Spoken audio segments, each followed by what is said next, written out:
અહીં વિદ્યાર્થી એક સરસ મજાનું TLM તૈયાર કરવા જઈ રહ્યા છે, જેનો વિષય છે સ્વચ્છતા. તો સ્વચ્છતાની અંદર બાળકો છે એ રંગીન કાગળ લગાવી રહ્યા છે અને બધા જ એક પિક્ચર તૈયાર કરી રહ્યા છે, જેમાં છે એક સરસ મજાનું નાહવાનું ચિત્ર, જેમાં છે એક સરસ મજાનું બ્રશ કરવાનું ચિત્ર, જેમાં છે સરસ મજાનું મોં ધોવાનું ચિત્ર અને ત્યારબાદ છે સરસ મજાનું વિદ્યાર્થીએ શાળામાં માથું ઓળીને આવવું, ત્યારબાદ છે સરસ મજાનું વિદ્યાર્થીએ હાથ ધોઈને આવવું. વિદ્યાર્થી સરસ મજાની કલરફુલ ટેપથી એમને ડેકોરેશન કરી રહ્યા છે. ત્યારબાદ એક પછી એક ચિત્ર આ રીતે ફિલઅપ કરવાના છે. આમ વિદ્યાર્થીઓએ એક પછી એક ચિત્ર છે એ સરસ મજાની રીતે ચિપકાવી દીધા છે. ત્યારબાદ આ રીતે આપણે આ ચાર્ટને વ્યક્તિગત સ્વચ્છતા એવું નામ આપીશું. ત્યાર પછી એક બાદ એક ક્રમશઃ આપણે બ્રશ કરવું, હાથ સાફ કરવા, વાળ ઓળવા એ રીતે એમને ટાઇટલ આપીશું.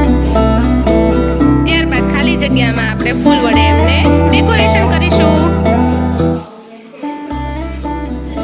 તો આ રીતે તૈયાર છે આપણો વ્યક્તિગત સ્વચ્છતાનો ચાર્ટ.